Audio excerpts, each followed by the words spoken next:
Okay, everyone. This week, last class that I've done on this platform was last week Wednesday night, so it's a whole week, and we got to do a lot of catch up. So welcome to Key to Redemption in Our Hands, episode 31. This one is called "Are You Ready to Greet Moshiach?" And this one is class 2 in that episode. So this is. So let me give you, for those that I saw there was a lot of um, new listeners, and people are obviously very aware that Mashiach is about to come. And we're holding at the very last seconds before the redemption, or at the onset of the redemption. So anything that has to do with Mashiach, people are tuning into. So I want to tell you just a little background of what we're doing over here. The Lubavitcher Rebbe, from the very day one that he became Rebbe, the seventh Chabad Rebbe, Rebbe Menachem Mendel Schneerson. So when he became Rebbe, from the very beginning, he said his focus and his entire purpose was declared, his mission was to complete and bring about the final redemption. He said it in his first discourse when he assumed the mantle of leadership from his father-in-law. And he spoke very clear words that his positioning in this world, the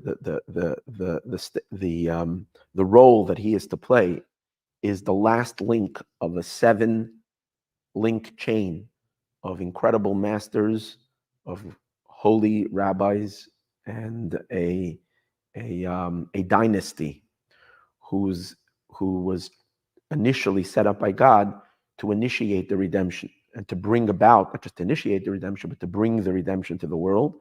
Just like there's a comparison between the first redemption and the last redemption. The first redemption was preceded with a series of 7 tzaddikim, and Moshe was the 7th one, and he is the one who brings about the redemption. So too, the Rebbe made very, very strong statement. Anybody that was able to kind of like really get what the Rebbe was saying had to be flawed, had to be shocked, had to be standing with their mouth gapingly open at such an incredible statement. Here is a person that's basically declaring that he is here to bring redemption to the world from the first day when he became Rebbe.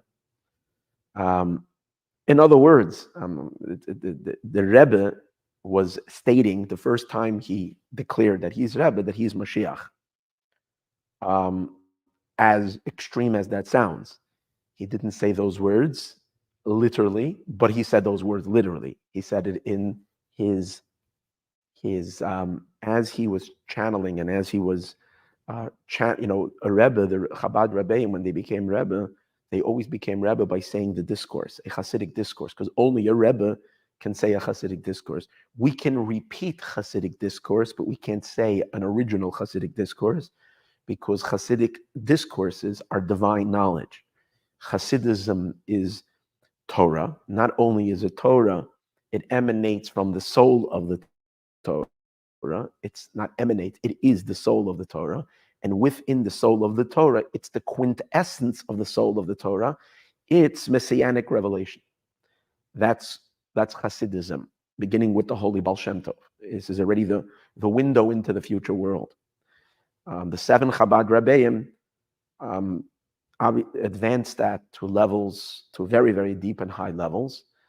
And the way they became Rebbe was, from a person amongst the people to be the master and the channeler who will channel this divine wisdom and divine light, and then be the shepherd of the Jewish people.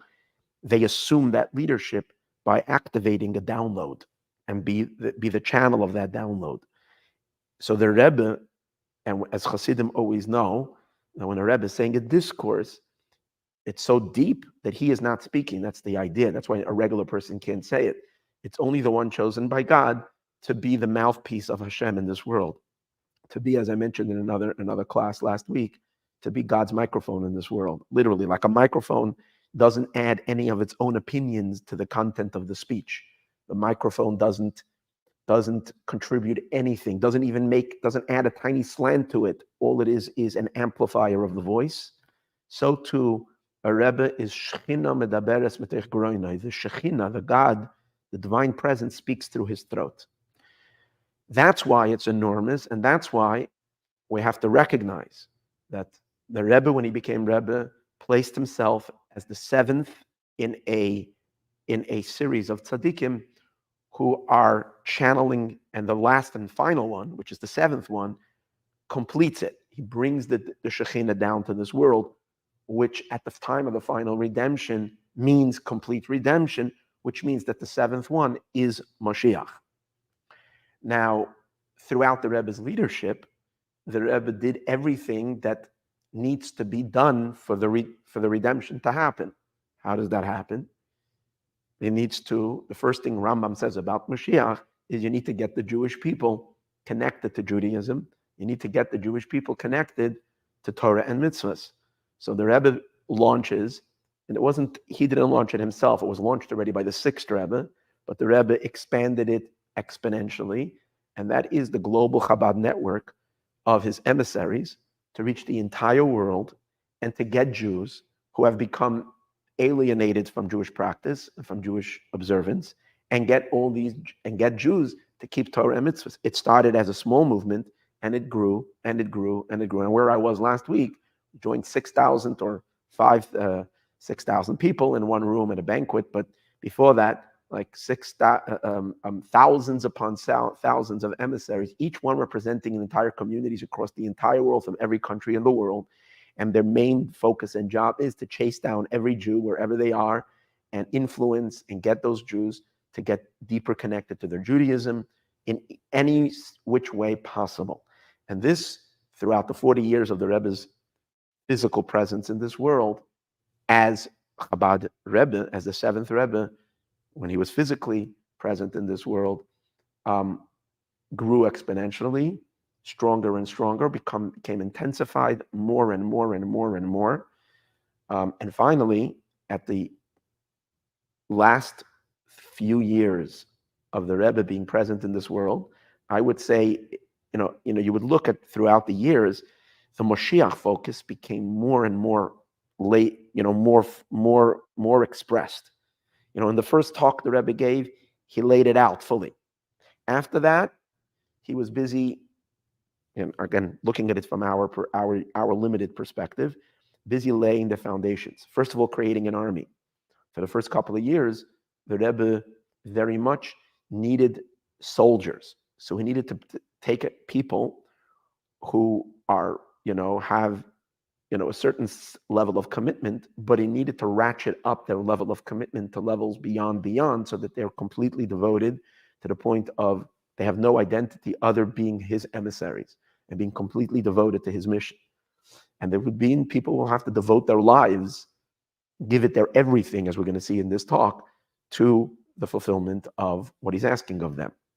Because he was going to activate his influence on the world through people, as we're going to see why that's necessary as well. Why can't he do it just through divine light? Well, all this is going to be discussed in today's class. I'm planning to give on this more than one class today. So the Rebbe is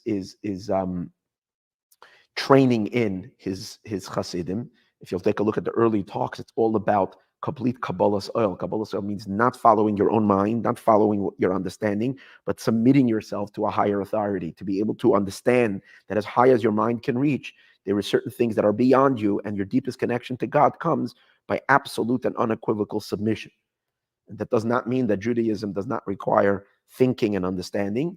It does, but at the same time, the cornerstone is submission to something deeper. And that's what kingship means.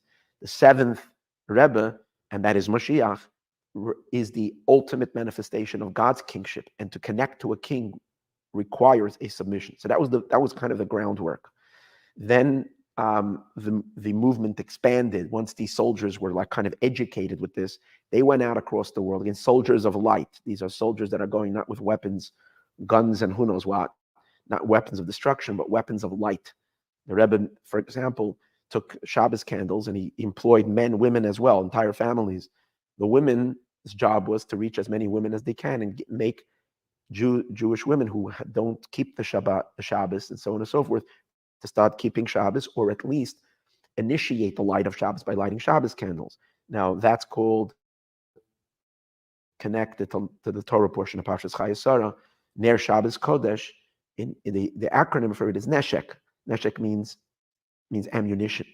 So he's basically giving ammunition to holiness, because part of what Mashiach has to do is overpower the forces of evil, destroy evil with light. A little bit of light chases away a lot of darkness. So that was one campaign. And then, of course, the Tefillin campaigns and all the other campaigns of strengthening Jewish observance and so on and so forth. Including in that came the thousands upon thousands of Jews who literally made a complete 180-degree turnaround in their lives. See, most of the Jews the Rebbe reaches is not that they've completely had a complete overhaul, but that they've at least begin to introduce Judaism in their life, have some level of Jewish practice. But there's a great percentage that have completely flipped over their entire lives and became fully observant people. It's the first time in Jewish history that there was such a return to Judaism by the masses. The Rebbe's influences extended far beyond Chabad, because after the Rebbe's doing these effects more and more and more, it started generating within the rest of the Jewish people who did not see themselves as of that time as followers of the Lubavitcher Rebbe, and yet they had different philosophies, and many even were opposed to the Rebbe because the Rebbe did things that most people didn't understand. But yet everybody started emulating, and the tshuva movements expanded, and each one in their own unique way, and others were doing other different methods of getting Jews close to Judaism, like seminars and so on and so forth. And it exploded in Israel and across the world, in which literally, I don't know the numbers, but it's safe to say, I think that there's probably close to 1 million Jews who have completely what we call become Pali Tshuva, which means to completely transform their lives and become fully observant families and so on and so on, maybe probably even more than that. And that is the enormous tshuva which Moshiach needs to bring to the world. All of this is what the Rebbe has been doing, kind of in that direction. However, as he was doing the groundwork, he wasn't emphasizing that much throughout the years how this is all Mashiach. The point was the work that needs to be done. But as we were getting to the later years, farther, in other words, when we got to the 80s, the Rebbe, for instance, started like put the pedal to the metal in 1980 and started demanding that Moshiach has to come now. And it was calling, especially he created an army, very, very interesting. His army was not what we would usually expect to be in an army, although we find that the side of the unholy does that. You can see Hamas training little children with M16s. They walk in our training camps, and literally they train them to hate Jews and to want to murder Jews and to sing songs about murdering. That's what you see in the unholy. The Rebbe did it in the holy side. He took little children. He instituted a thing called Tzivos Hashem, the armies of God, for only children. And the point of this army of children was to beseech God to bring the redemption. And together with the Rebbe, they stormed the heavens. The Rebbe would cry together with them, Ad Masai, which means, how long, God, are you going to withhold the redemption? So as the Rebbe is fighting the battle on earth, he's also fighting, his feet are planted on earth and his head is in the heavens. And he's fighting the spiritual battle as well against all the accusations, against all the prosecuting forces that are trying to stop the redemption. And the Rebbe is fighting up there with the little children to beseech and evoke God for the redemption to happen, similar to Moshe Rabbeinu, also fighting with God and kind of like saying, why are you causing pain for your people? Let's get the show on the road. Moshe comes calling back to God. You see the similarity where the Rebbe is doing the same thing. And then we come to 1998. I'm sorry, not 1988 is like in Chabad, those who know Chabad history and those who know very much what was going on, that was the time that the Rebbe's wife passed away. And after her passing, which Kabbalistically, I'm not going to get into the deeper reason for this, but at that time, the Rebbe kind of suddenly launches forward full speed, and his energies, and after that, like every talk is just redemption. Moshiach becomes like the focal point of everything. How it's our job to like put in all our energy. It's all about the redemption, all about the redemption. It's peaking. In other words, the energy of redemption is peaking. 1990, the year 5750, 1990, cosmically it's midday. The Rebbe announces to the world, basically 1990, 1991, the time of redemption has arrived. And the Rebbe goes so far, although he's always very careful not to speak of himself, other than he does declare from the very beginning of his onset of his leadership that he's the leader of the Jewish people. Again, the Rebbe keeps on hiding behind his father-in-law, that his father-in-law, who's the Rebbe sees the Rebbe is just a continuation of his father-in-law's leadership, which is also incredibly mystically an incredible thing. The Rebbe at that time, all the years, is declaring his father-in-law as the Moses of the generation, and the leader and the king meaning the spiritual king of the generation. The Nasi Hadar. Nasi doesn't only mean leader, Nasi also means king. And obviously, we're not talking about king over here with a bunch of servants and sitting on a throne, at least not until the full revelation of Moshiach. We're talking about someone who cares and is responsible for the Jewish people. During this entire time, we see the Rebbe is the one who takes responsibility for the Jewish people and literally gets involved in all aspects that the ultimate leader has to be in charge of. For instance, what Israel's decisions regarding Israel going to war, Israel abstaining from war, Israel deciding that maybe in order to have peace in the land, we should negotiate with terrorists and so on and so forth. The Rebbe is one of the loudest voice, clearly, and the most unshakable and clear voice about what Israel needs to do. And the Rebbe got a lot of flack from the Israeli government.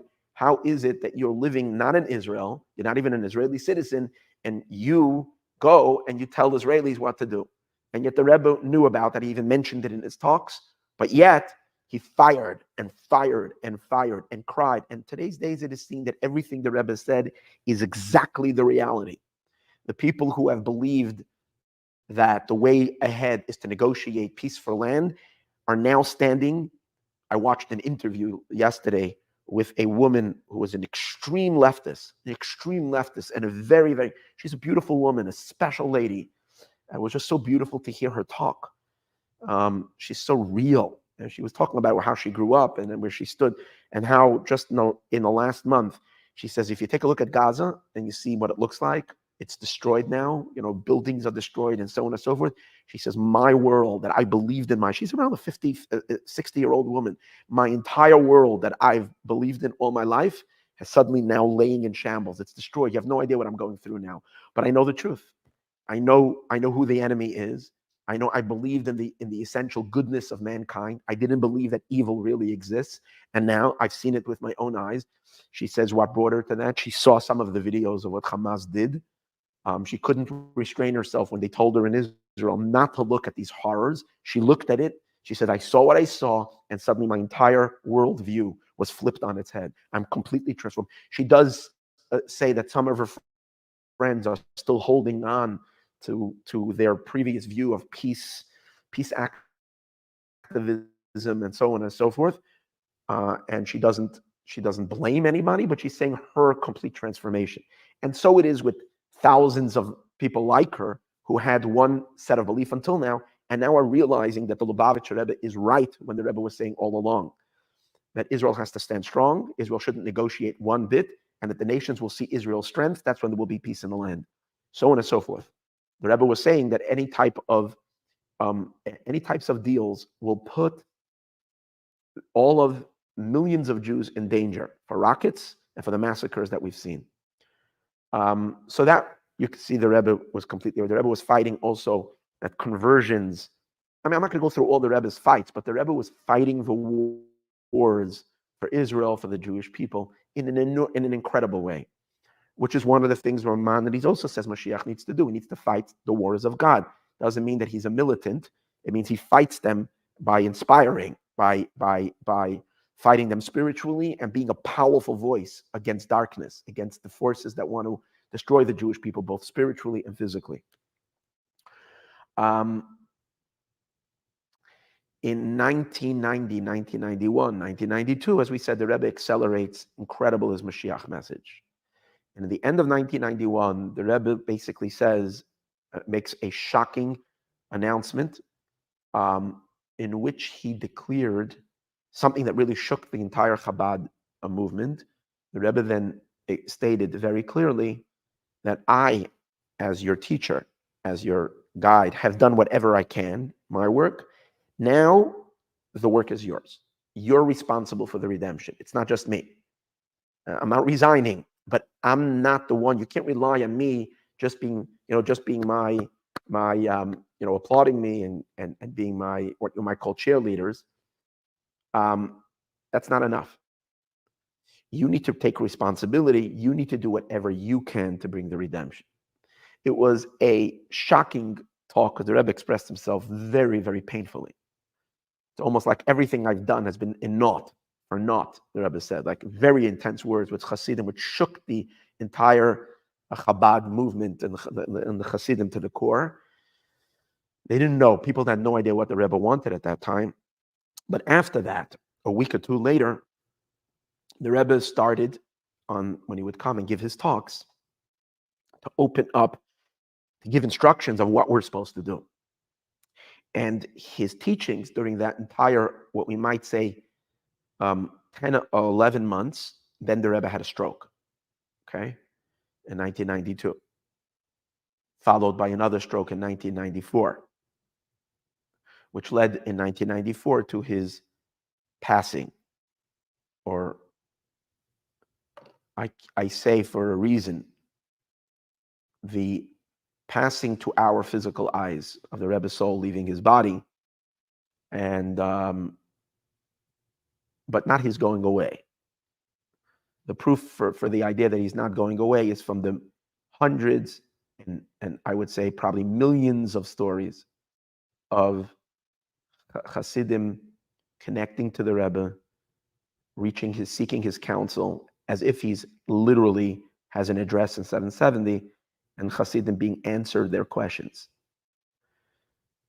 I'm not going to tell these stories right now, but in the last month, I've had 3 direct responses from the Rebbe, which, if I would tell the story, would make your hair stand up on your head, where I was in questioning certain things, and I was wondering, I needed guidance.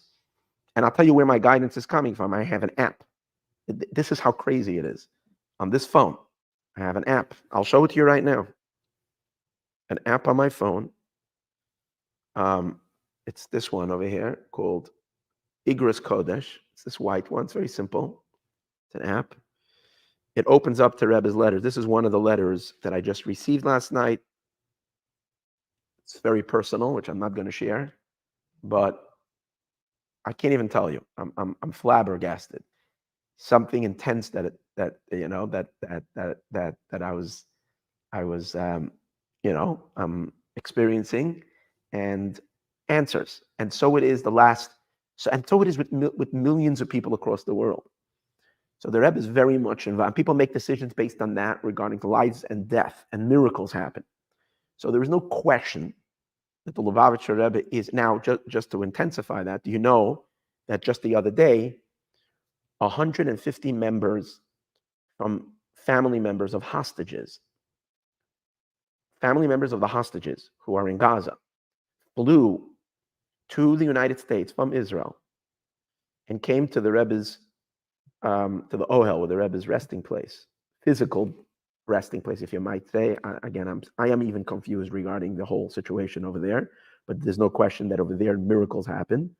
And these 150 families came in. You can take a look in front of the people usually put papers with requests. You can see pictures from it. They have the pictures of their relatives begging and crying that their relatives should come home. Let's hope the miracles will happen. But in any case, the fact that 150 family members made the trip to the United States when they're in such agony and pain is because people know that this is an address where miracles happen. Unbelievable miracles happen. I have to tell you something. Israel is filled with rabbis, miracle workers, great tzaddikim, of the greatest of the greatest. Where is there a place where there are greater, saintlier people buried in the land of Israel? So you can go to so many rabbis and pray, and miracles do happen. Yet the entire 150 of them traveled all the way to the United States to come to the Rebbe because, and I will say one thing, It's because the Rebbe is the one in charge, the leader that God placed in charge of this generation.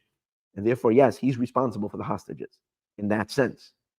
Obviously, he needs Hashem's, the Rebbe can't do anything without the miracle coming from above. The Rebbe is just a channel for God's light.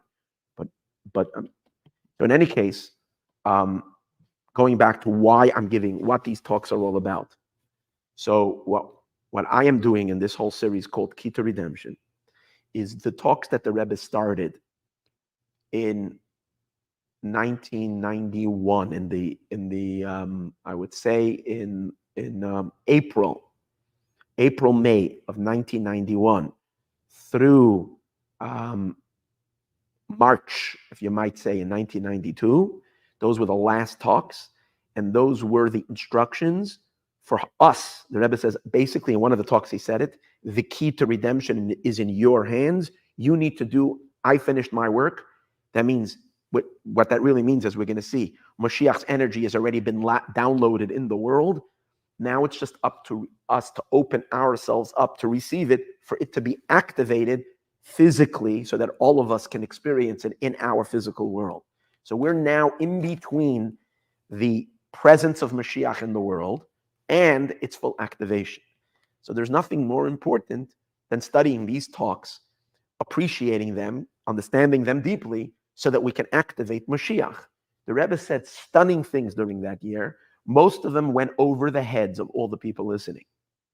Most of them went over the heads of everybody, because they were coming week after week. The Rebbe was revealing at that time just mind-blowing things. And it was just, and it's very deep and hard to fully process. So I took it upon myself in the last year and saying, listen here, stuff is printed in Hebrew for the last 30 years, in Yiddish. In English, then now it actually was translated. But a regular person opening up those books, unless you are well versed in Chabad Hasidism, it is not easy for someone to be able to understand it and to be able to appreciate what is being taught. So I feel my obligation. I've been teaching Hasidism for about over 20 years. And I feel like everything I've taught all these years is just so that I can have hopefully enough of Hasidic background that I can probe these talks and bring it to the English-speaking audience so that people can hear what the Rebbe said. Now, this particular, and that's the series called Key to Redemption, and we are holding now in the episode 31, because this is the 31st talk. This is from Pashas Chayei Sarah. This is a very unique one, because as we discussed in class number 1, this is the one where the Rebbe spoke to his generals. Because once a year, just like I went last week to New York, this started already in 1984 is when they started this yearly conference of all of his emissaries leaving their posts and everybody coming to spend Shabbos with the Rebbe and the Rebbe inspiring them. So in 1992, the Rebbe gave them the mission to bring Moshiach. Earlier, he spoke to the Jewish people as a whole, but this time he's specifically speaking to his emissaries. And he sharpens his directions in a very clear way. And that's what's so powerful over here. Now, I'm holding episode 31. We probably did about 23 episodes. Quite a few are missing. I didn't do 31 episodes. Each episode is about 3 to 4 classes. So it's a lot of classes. They're all, if you want to find them all, on our YouTube, there is a playlist called Key to Redemption. Over there, I have them all. There are those that are missing. Let's say, for example, if I did 22, but then I didn't manage to do 23, 24, 25. That's 23, 24, 25. I hope I'm filling in next year or this coming year. Hopefully, Mashiach will be already fully revealed. I don't have to do that. But I feel this is part of bringing my little part that I can do to help bring the redemption is to make this knowledge available to everyone. So, I'm sorry for this long introduction. I feel that there was a lot of new listeners, and it's important that people understand where we're coming from. This is not meant to be an inspirational class just to excite you that Mashiach is coming. This is meant to give the meat and potatoes. This is meant to give us the substance, the main, or we might say bread of the redemption, so people understand the redemption in a fundamental way and understand certain truths that need to be said today's days, which there is tremendous amount of ignorance, particularly about what the Rebbe said. People believe, and there is a false, a kind of narrative out there that the claiming that the Rebbe is Moshiach is a fanatical belief that a few kooks have kind of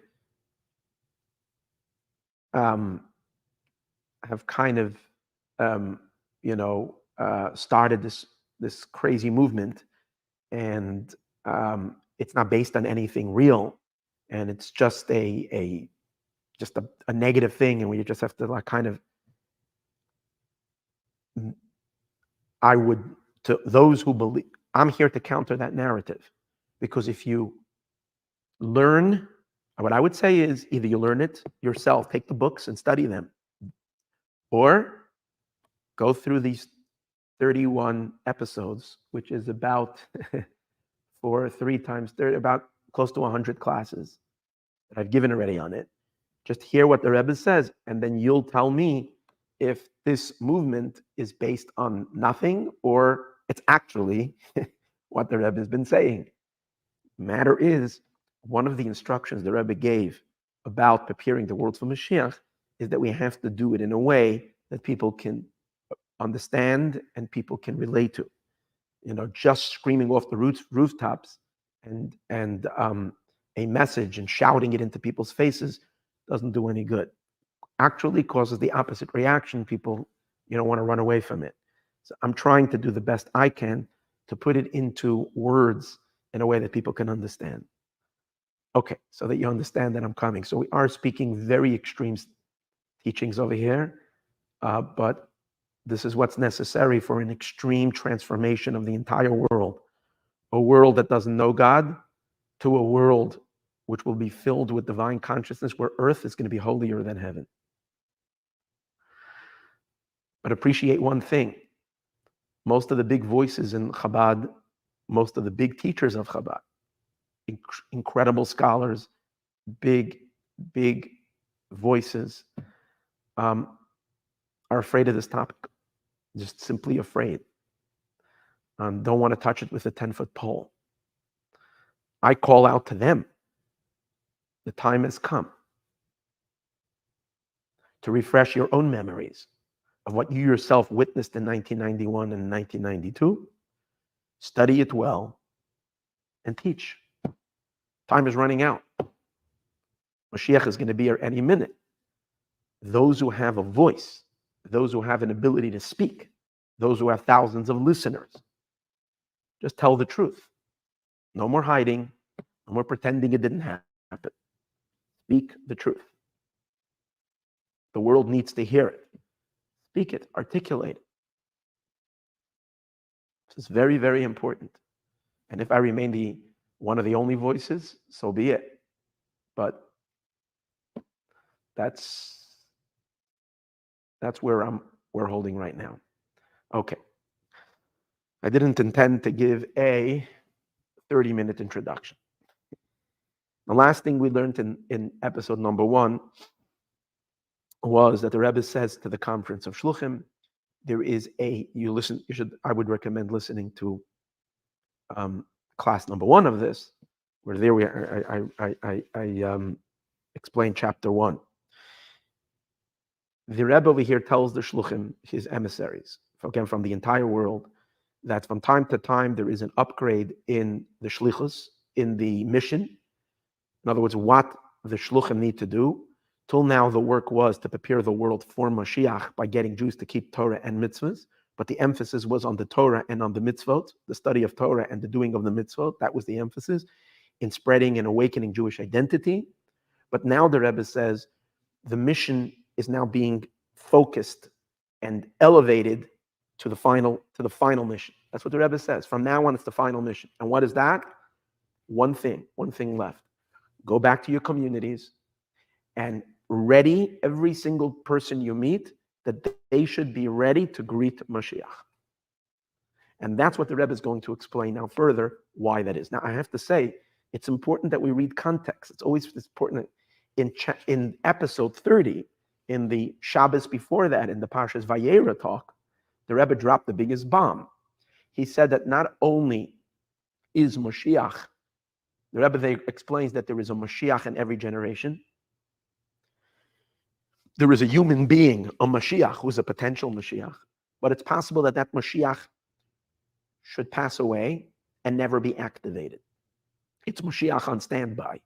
Why is it possible that that Mashiach, he's potentially the one that if God needs to activate Mashiach, God will download, or God will spark the soul of Mashiach into that human being, and he will be the Mashiach. If the Jewish people are worthy, for whatever reason, the redemption of God decides that the redemption should come at any given time. So there always has to be a human being ready to facilitate that role. But it's possible, and not just it's possible, so it happened throughout all of history, that all the potential Mashiachs, their seeds never germinated. They didn't activate it to be the Mashiach in the literal sense to bring about the final redemption. Why? Because for whatever reason, the redemption didn't come. Or the redemption was not meant to happen at that time. The Rebbe, however, in Parshas Vayera states clearly, this is what's crazy. He says that in our generation, all the work has been done already. And therefore, we finished whatever we needed to finish doing, we did already to prepare the world for Mashiach. If that's the case, then therefore, he says, we're holding at a complete different time. And that is that the Moshiach, that's the potential that is unrevealed, is now already revealed. Who's the Moshiach that he says that is already revealed? My saintly father-in-law, the leader of the generation. Which, as mentioned and discussed in the earlier classes, the Rebbe and his father-in-law are one soul. The Rebbe said that many times. So he says, this is the leader of the generation, which that means, what does that mean? He's already revealed. That means his soul has already been activated. Once God activates Mashiach's soul in the world, God doesn't change his mind. As long as Mashiach is only a potential, then it's possible that it's a potential. But once there has been a divine communication and an activation of Mashiach's soul, there's no retraction. So the Rebbe says Mashiach is already revealed. So if Mashiach is already revealed, why don't we have the temple yet? What's going on? Why is there no redemption? Why is there 30 years, 32 years of enormous bloodshed since that time, and suffering and pain and misery? The Rebbe says there's another part to this. What's the next part? The Jewish people need to be ready to greet Mashiach. So it's interesting. As I mentioned in the last class, and I think it's important to review this point again, in Parshas Noach, 4 weeks before this talk, Parshas Noach, the Rebbe there made an accounting, made a cheshbon hanefesh. It was that you can listen to it. It's called higher accounting. He makes a cosmic accounting. He takes stock. And that's when he declares that all the work the Jewish people needed to do in order to bring the collective work that needed to be done to bring the redemption has been done already. Again, I'm not telling you anything of my own. The collective work that needed to be done in terms of the mitzvot that the Jewish people needed to do, the teshuvah, the repentance that the Jewish people needed to do, the spreading of the inner light of the Torah through Hasidism, which is also a preparation for Mashiach that has to be spread across the world, has already been accomplished. So everything has been done. He says people still have private fixing up that you need to do, but that's your own personal preparations for yourself, rectification. But in as much as Israel and the Jewish people are concerned, it's all done. The Rebbe then asks, so why is Mashiach not here? He answered a very interesting answer. He says, it's dependent on Mashiach. There's nothing else we need to do. Now it's Mashiach's turn to act. Now it's his turn. But in order to help Mashiach make the next move, which is to reveal himself, what's needed is the service of, we need to do Kiddush Levana. We need to go sanctify the new moon. As explained in that talk, what does it mean to go sanctify the new moon? The new moon represents Mashiach's arrival, Mashiach's revelation. The moon mystically is connected to the kingdom of Malchus Beis David. That's why we sanctify the new moon and we say, David Melech Yisroel Chai V'Kayim, King David is alive forever. So we need to go sanctifying the moon. And during the sanctification of the moon, there's a verse that we say that we need to seek out God and we need to seek out King, as David Malcolm, David our king. David our king doesn't mean King David of the past. It means seeking out the David of the future, which is the dynasty of King David, Moshiach. We have to go seek him out. So the Rebbe says you need to go do the work of seeking out Moshiach. What's the work of seeking out Moshiach? Asking Moshiach to be their king. Because Moshiach is a king. A king cannot oppose, a king cannot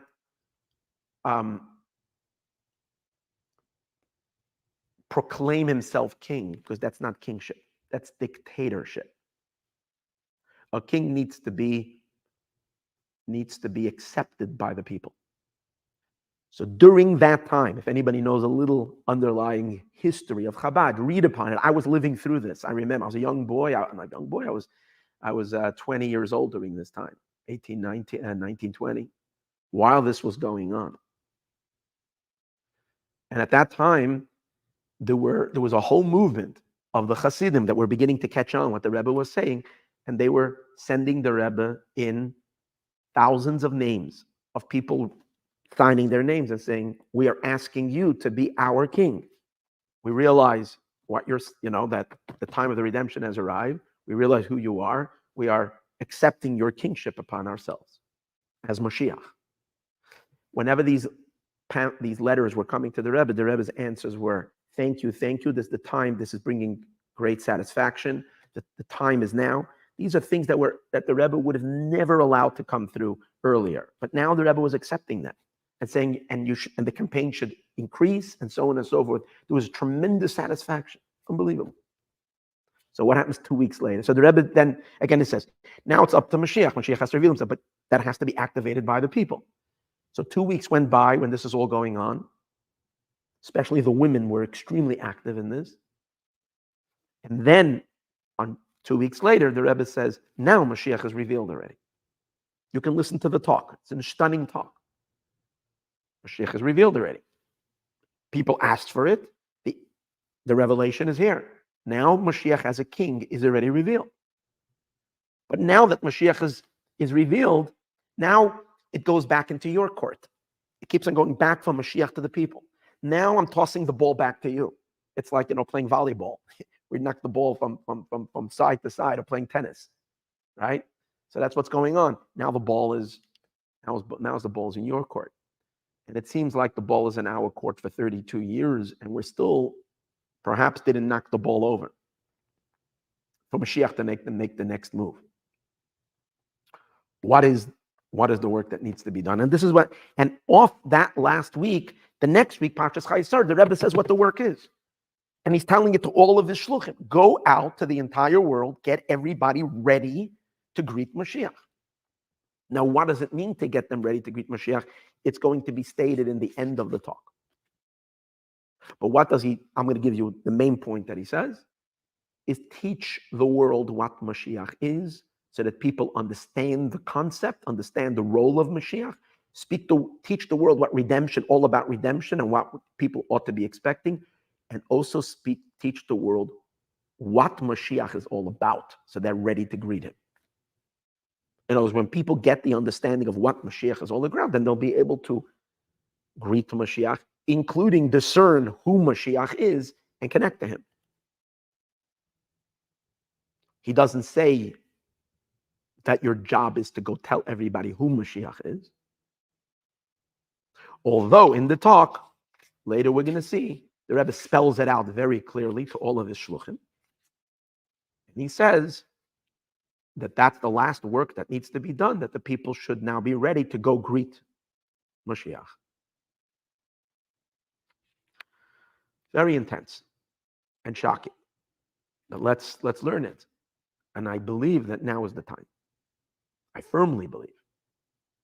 Because as we're seeing, it seems like if we would have done our work appropriately, we could have avoided these last 30 years of sorrow and pain. Sadly, the exile has wreaked havoc upon us. The concealment of Moshiach becoming concealed after his revelation has wreaked havoc on the Rebbe's inner core. Now, this itself, that Moshiach is hidden and concealed after his revelation, is something that is stated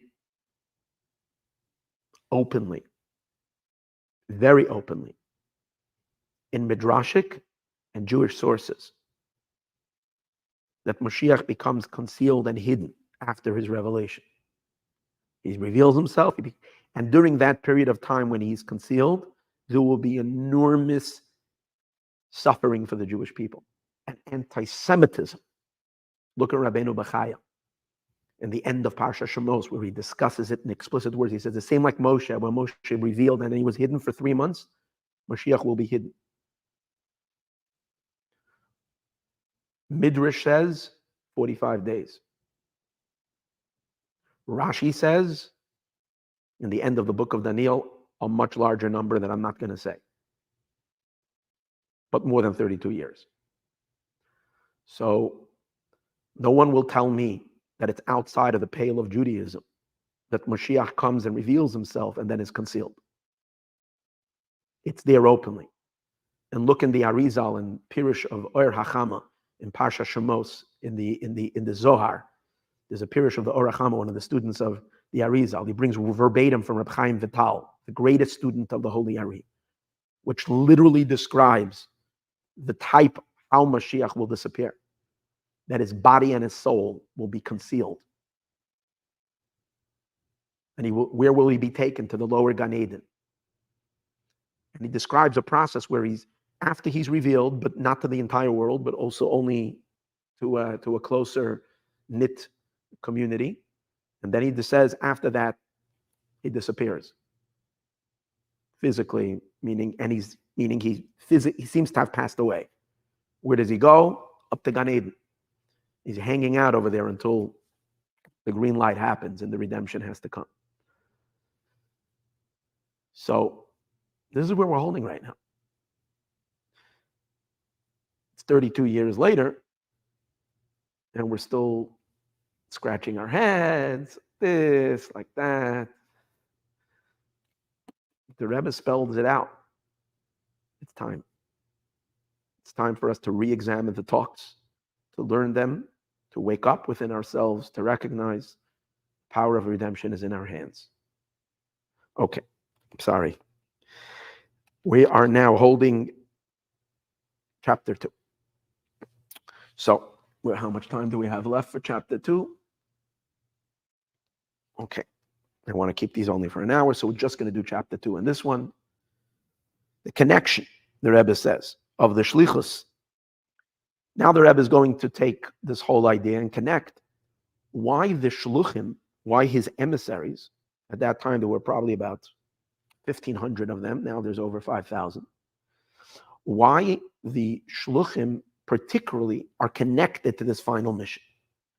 Because the Rebbe is going to explain that Moshiach and emissary work are actually one and the same.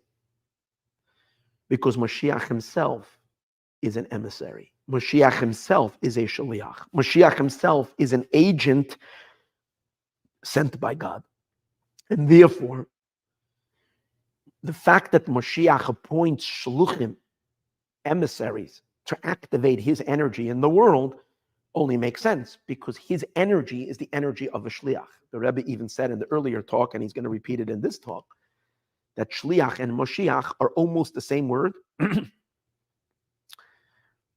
The difference is only that shaliach has a lamed, the letter lamed, and Moshiach has the letter mem. Other than that, it's the same word. The difference between a lamed and a mem is in numerics. Lamed is 30 and mem is 40. So the difference between the lamed and the mem is only 10. So what that means is, in order for a shliach, the purpose of the shliach is to bring Mashiach. But how does a shliach bring Mashiach? When the shliach himself becomes Mashiach, a little spark of Mashiach. How do you become Moshiach? By activating the spark of Mashiach in you, which is activated. The spark of Mashiach in us is an all-consuming devotion to God.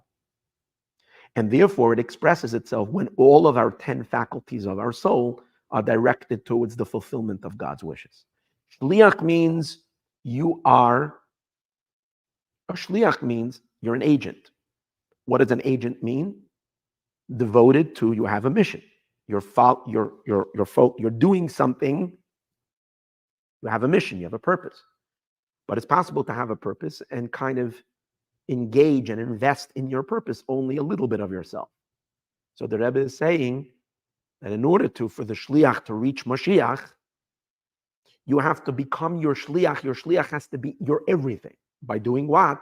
By taking your own 10 powers of your soul, which consist of all of our intelligence and our emotions, and investing it in our shliach, in our shlichus. What's our shlichus?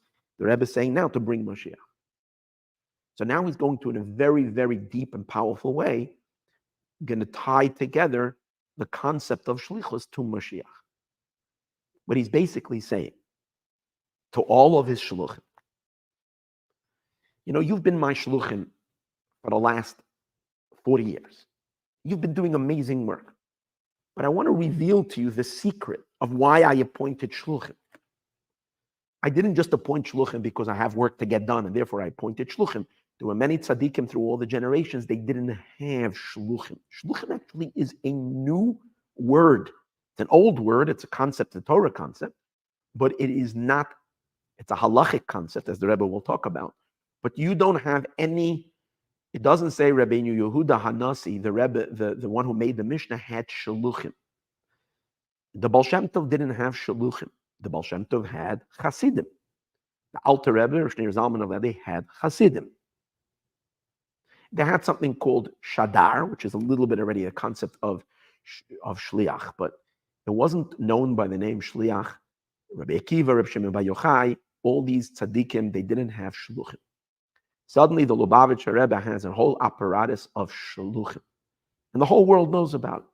So the Rebbe says, why do I have shluchim? Because I myself am a shliach. Because Mashiach is a shliach. And he's going to explain on the most incredible, deepest way why shliach, you can't have Mashiach without the concept of shliach. It has to be shluchim who have to bring Mashiach. But he's going to say, by the way, he's not just talking to his signed up shluchim.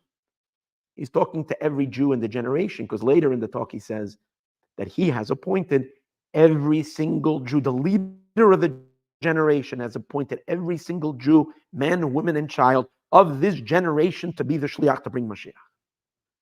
That means that we have to, every single one of us has to become laser focused on bringing Mashiach.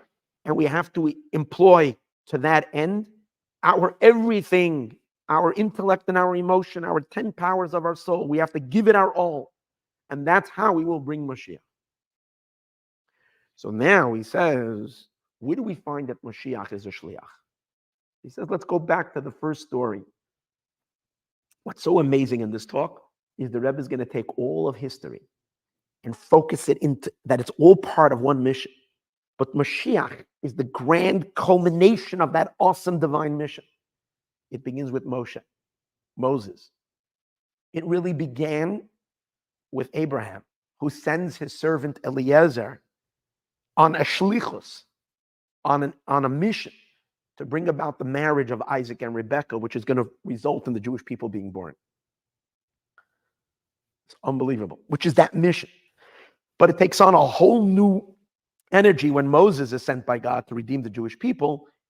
But the ultimate shliach is Mashiach, who wraps it all up. But in the talk, the Rebbe is going to say how Moshe and Moshiach are two dynamic forces that are two people, but they fuse together in the concept of shliach.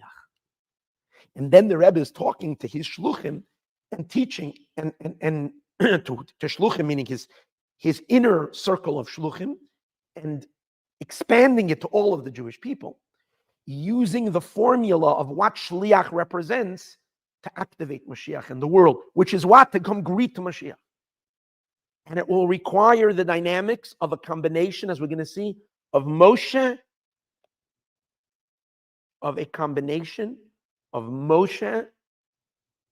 together with Moshiach. It's a fusion of two souls, of two energies that join together. So let's see. When God tells Moshe Rabbeinu,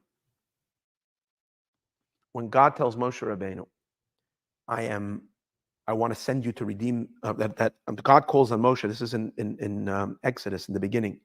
When God speaks to Moshe Rabbeinu, when he tells him, I'm sending you to redeem the Jewish people, Moshe puts up resistance. He fights for a while. He doesn't want to accept that role. Finally, one of his arguments at the very end is, please God, send shlach na b'yad tishlach. Send with the one that you usually send. Rashi says, he explains, Moshe said, till now, my brother Aaron, my older brother, was your prophet. God communicated to Aaron. The Torah doesn't speak about it, but there was many prophecies that came to Aaron, Moshe's older brother, while the Jews were in Egypt. Aaron was with them. Moshe wasn't in Egypt. Moshe was off-site for many years. He had to run away from Egypt. He was in Midian there, right? He got married. So Aaron was on site. God communicates. So Moshe says, you sent many messages with Aaron. Why send him to redeem the Jewish people? That's Rashi's interpretation. The Midrash, however, says that when Hashem said to Moshe, send, and this is also which Midrash? Midrash Lekach Tov and Pirkei de Rebbe Eliezer in two places. So the Midrash says, Biyad oisay ish sha'ata asid l'shlayach, in the hands of the person that you are eventually going to send. Amar Moshe Ribono Shel Olam. Moshe says, Master of the world, shlach na b'yad tishlach, b'yad Moshiach. Send it in the hand of Moshiach, shu asad liglois. Moshiach is going to be revealed. So why are you giving the mission to me to redeem the Jewish people of Egypt? Send Moshiach.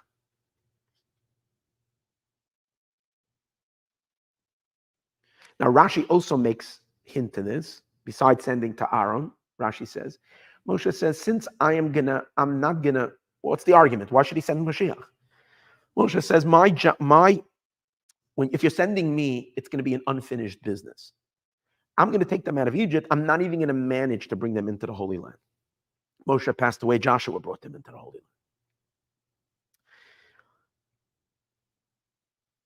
The deeper meaning of that is that even though Moshe was the power behind Yeshua bringing him into the Holy Land, but the fact that Moshe does not put his feet into the land of Israel, what that means is that their coming into the land is not going to be permanent.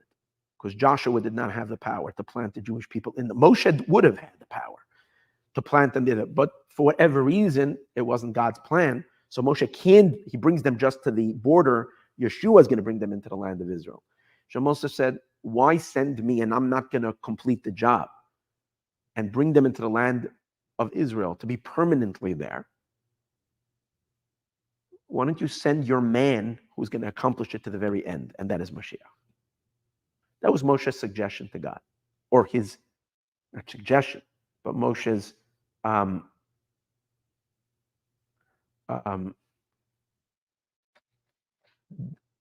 declining of accepting the mission. It might have even been the last attempt that he tries. So, and obviously God didn't accept it and Moshe wasn't. So the Rebbe asks a very interesting question. The Rebbe says,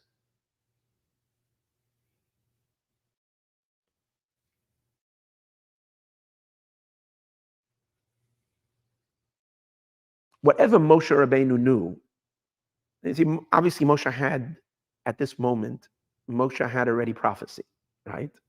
He knew that what? That he would not complete the job. So if Moshe has prophecy and he knows he's not going to complete the job, where is this prophecy coming from? He has information. If he knows, then God knows. So whatever Moshe knows, God knows. If God knows Moshe is not going to complete the job, and yet God is selecting Moshe, if God wouldn't know about it, so Moshe might be saying, listen here, I know that I'm not going to complete the job. So I'm letting you know, God, so you might as well choose the one that will be able to complete. But obviously, if Moshe knows, then God knows. And yet God is choosing Moshe. That means that we're not looking for the person to finish the job right now. We need someone to initiate the first phases of redemption, the first redemption. And even though it's not going to be complete, God knows that, and yet he's choosing Moshe. So why does Moshe have a better idea than God has? What is he suggesting? Like, what's the content of Moshe's request over here? Send Mashiach, when God, this very idea that Moshe is not finished, that Moshe is not going to finish it, and Mashiach will complete it. God also knows that, and God is still choosing Moshe. So what is he now bringing to God's attention as if God doesn't know that? That's question number one. Now the Rebbe flips the question on the other side, and he says, on the other hand, Moshe's arguments, this is a very powerful idea. Moshe's arguments are not human arguments. They're godly arguments. Because all these biblical figures, Mashiach, of course, as we said earlier, and Moshe and Abraham, Isaac, they are not just human beings. They're human beings imbued with divine attributes, with divine powers. They're personifications of godliness in the physical world. Moshe is, his level, where he's plugged in, is to the divine intelligence, primarily to the power of Chachma. Sometimes it says Moshe is the Das, other times it says Moshe is the power of Chachma, of God's wisdom. That's why he brings the Torah to the world, which is God's wisdom. So if Moshe is making this argument, it's not his human reasoning, it's divine reasoning. The divine mind, based on its intelligence, is making an argument. What's the argument? That since this is going to be an incomplete mission, why not choose the one who can bring it to the very end?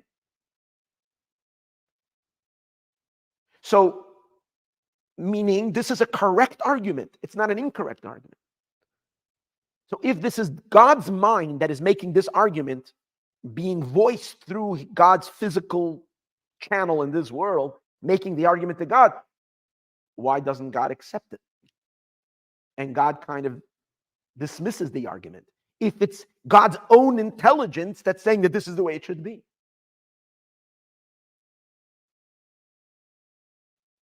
What's the Rebbe's answer? So the Rebbe says, no, we have to read into Moshe's question a deeper thing. Moshe was not refuting his mission. This is such insight. Moshe was not saying, dismiss me and a choice someone else. He knows that if God chose him, he's got to do it. At this point, he knows already he's going. His argument was not when he said, send b'yad tishlach, send in the one that your future is, send Moshiach, is in, I'm not going, let someone else do it. What Moshe was requesting was, I don't want to do a half-baked job. I don't want to be an agent whose job is not going to be completed. I want a complete redemption. But what does that mean? I want that the redemption that I initiate in Egypt should string itself up, should be wired up with the complete redemption. I know it's going to be thousands of years, but I want it to be one redemption. I don't want it to be two separate redemptions. A redemption that kind of doesn't have the endurance, and then another redemption. These two missions should not be two separate missions that have no bond together.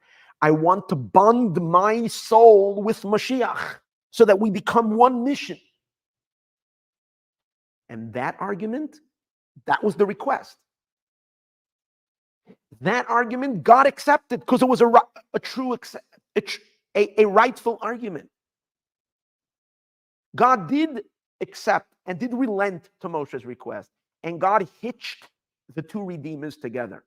That's why the Midrash tells us that Moshe is the first redeemer and he's the final redeemer.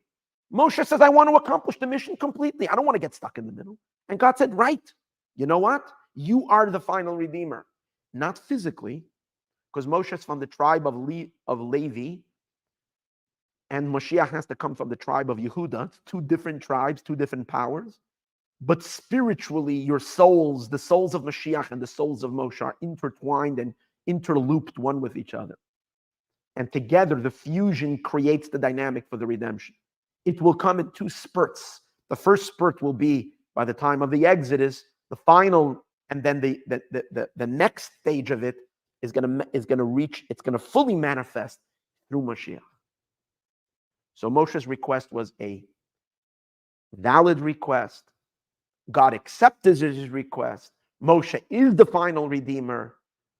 It's just coming in stages. But what do we get from here? What do we get from here? We get from here the idea, the conclusion of this is that what is Moshiach?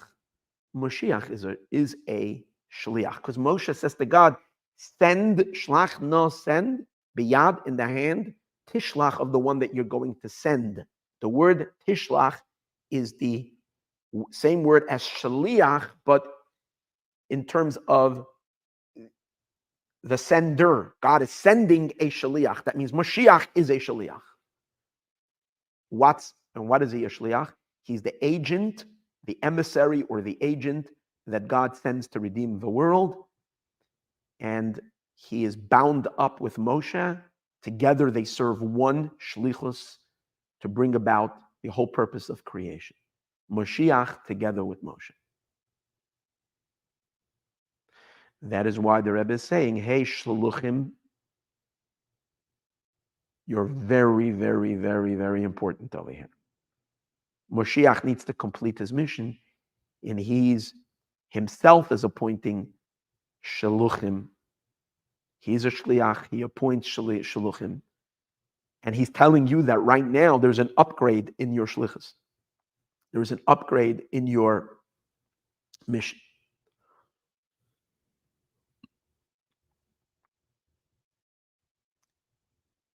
Further in the talk, he's going to explain why does Moshiach have to be a shliach?